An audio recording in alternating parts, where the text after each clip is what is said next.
Di akhir abad ke-18, dunia musik berada di persimpangan besar. Era klasik yang diperkenalkan oleh Mozart dan Haydn dengan struktur dan harmoni yang teratur mulai memberikan jalan kepada sesuatu yang lebih emosional dan kompleks. Di tengah peralihan ini, muncullah seorang jenius yang akan mendefinisikan ulang batas-batas musik, Ludwig van Beethoven. Beethoven lahir pada 17 Desember tahun 1770 di Bonn, Jerman. Beethoven dibesarkan dalam lingkungan musik. Ayahnya, Johann, memaksanya untuk berlatih piano tanpa henti, berusaha menjadikannya anak ajaib seperti Mozart. Masa kecil Beethoven dipenuhi dengan pelatihan keras dan tekanan dari ayahnya.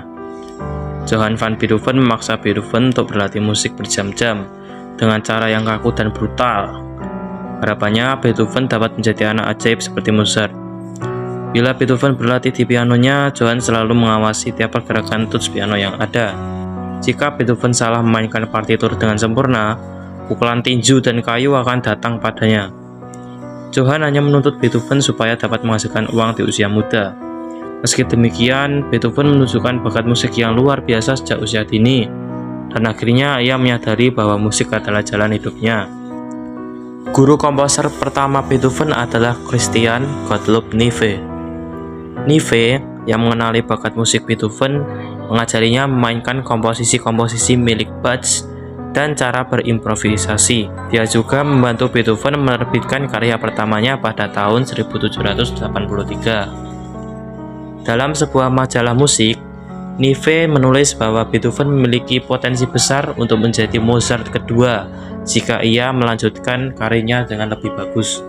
Pada usia 13 tahun, Pangeran Bonn Franz Xaver Stelker menunjuk Beethoven sebagai asisten Nive dalam memainkan organ dan harpsichord.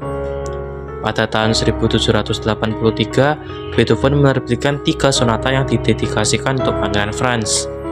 Namun karena belum menerima gaji dari pekerjaannya, Beethoven meminta untuk diangkat secara resmi sebagai wakil Nive yang dikabulkan pada tahun 1784. Pada tahun 1785, Beethoven mengubah 3 trio piano untuk pangeran. Namun karya tersebut tidak diterbitkan sampai setelah kematiannya. Pada tahun 1787, Beethoven pergi ke Wina atas perintah Pangeran Bonn. Sesampainya di sana, ia bertemu dengan sosok Wolfgang Amadeus Mozart yang melegenda dan memainkan sebuah komposisi piano di hadapannya. Mozart sangat terkesan dengan permainan elegan Beethoven dan mengatakan bahwa Beethoven memiliki banyak potensi untuk menjadi musisi ternama di masa depan. Melalui perkataan Mozart, Beethoven menjadi semakin bertekad untuk menguasai bidang musik. Kunjungan Beethoven ke Wina hanya berlangsung sementara karena uangnya habis, dan juga ia dipanggil pulang karena ibunya sakit parah akibat penyakit tuberkulosis. Ibunya kemudian meninggal pada 17 Juli tahun 1787. Beethoven harus mengurus kedua adiknya yang masih kecil karena ayahnya seorang pemabuk dan sering menghamburkan uang untuk alkohol. Untuk mendapatkan penghasilan tetap, Beethoven meminta agar gaji ayahnya diberikan saja kepadanya dan ia memberi les piano kepada keluarga bangsawan. Sewaktu tahun 1792, Joseph Haydn, komposer besar pada zaman itu, sedang berada di Wina dalam perjalanan menuju London. Hal tersebut menjadi titik balik penting dalam karir Beethoven. Pangeran Waldstein, salah satu sahabat dekat Beethoven, berhasil meyakinkan Pangeran Franz untuk membiayai perjalanan Beethoven ke Wina guna belajar komposisi dari Haydn. Secara diam-diam, Beethoven juga belajar komposisi di bawah bimbingan Johann Schenk tanpa sepengetahuan Haydn. Ketika Pangeran Franz memanggil Beethoven untuk kembali ke Bonn, Beethoven memutuskan untuk tetap tinggal di Wina.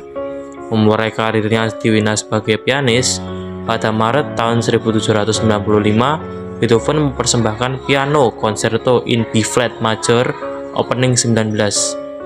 Dia juga melakukan tur ke berbagai kota seperti Praha, Dresden, Leipzig, dan Berlin pada tahun 1796. Hal tersebut memperluas pengaruh dan reputasinya sebagai musisi berbakat di seluruh Eropa.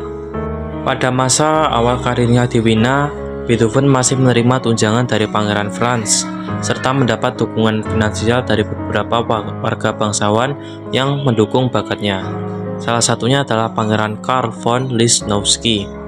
Sebagai ungkapan terima kasih, Beethoven mendedikasikan salah satu karya sonata pianonya yang sangat terkenal, yaitu Sonata in C minor Pathetic, opening nomor 13, pada Lichnowsky.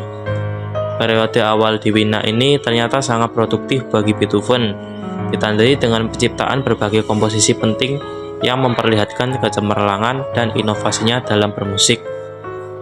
Selama masa tersebut, Beethoven menyaksikan karya-karya fenomenal seperti Simfoni nomor 1, nomor 2, serta 5 sonata piano termasuk Moonlight Sonata dan Pastorale Sonata.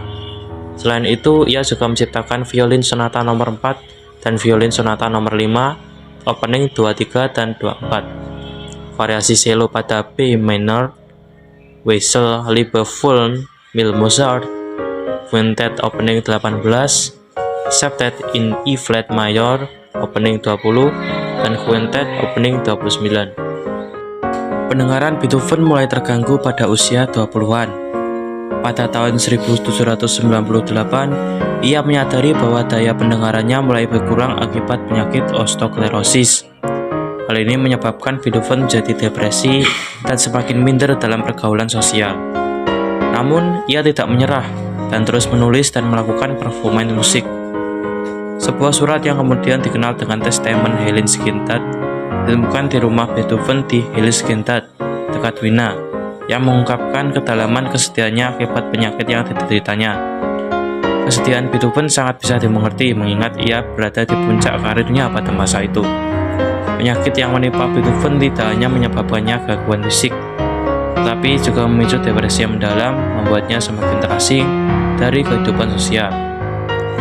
Selain masalah kesehatan, depresi Beethoven juga dipicu oleh kegagalannya dalam menemukan pasangan hidup. Meski ia sering jatuh cinta kepada wanita bangsawan, cintanya jarang terbalas. Kegagalan ini memperparah rasa minder dan isolasi sosial yang dirasakannya, menambah beban emosional di tengah perjuangannya melawan penyakit. Beethoven tidak menyerah, justru ia menemukan kekuatan dan inspirasi baru di tengah penderitaannya. Pada masa ini, ia mulai menggubah karya-karya yang menunjukkan transisi dari era klasik ke romantik, memperlihatkan kompleksitas emosional dan inovasi yang belum pernah ada sebelumnya. Beethoven mengembangkan cara-cara baru untuk merasakan musik. Ia memotong kaki-kaki piano agar dapat merasakan getaran melalui lantai, atau dengan menggigit batang kayu yang dihubungkan ke instrumen. Metode ini memungkinkan ia untuk tetap terhubung dengan musik meskipun kehilangan pendengarannya. Selama periode ini, Beethoven menciptakan beberapa karyanya yang paling fenomenal. Sebut saja Simfoni nomor 3 yang dikenal sebagai Eroica. Diselesaikan pada tahun 1804 dan menandai revolusi dalam struktur dan ekspresi musik simfoni. Karya ini awalnya didedikasikan kepada Napoleon Bonaparte. Namun, setelah Napoleon mengangkat dirinya sebagai kaisar, Beethoven mencabut dedikasi tersebut sebagai protes terhadap tirani yang kejam. Simfoni-simfoni seperti Simfoni nomor 5, Simfoni nomor 6, Pastorale juga muncul pada masa kebangkitan ini. Simfoni nomor 5 dengan motif pembukanya yang terkenal sering dianggap sebagai representasi dari perjuangan Beethoven melawan takdir. Simfoni nomor 6 di sisi lain menggambarkan ketenangan dan keindahan alam, menunjukkan kemampuan Beethoven untuk menciptakan musik yang penuh kedamaian di tengah pergulatannya.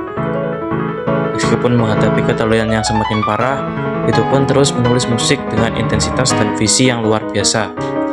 Pada akhirnya, keterlaluan Beethoven tidak menghalangi kreativitasnya, tapi justru memperkuat tekadnya untuk menciptakan musik yang melampaui batas-batas konvensional manusia pada umumnya.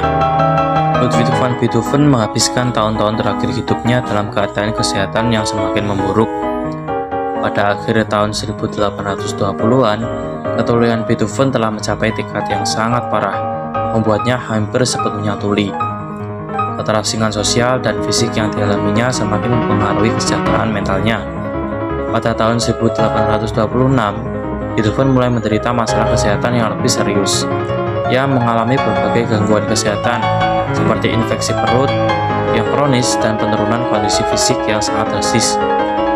Dalam periode ini, kesehatan Beethoven semakin menurun. Meski begitu, Beethoven tetap berusaha untuk menciptakan musik.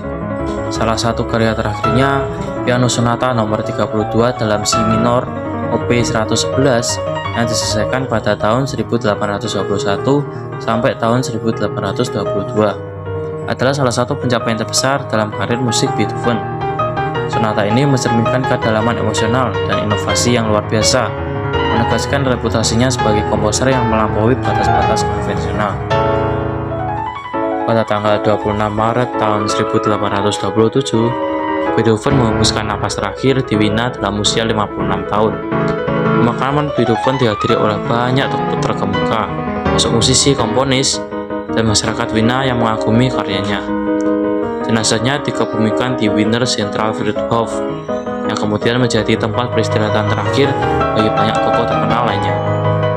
Ludwig van Beethoven memberi contoh yang mendalam dan relevan untuk kehidupan kontemporer melalui ketahanan, inovasi, dan integritasnya.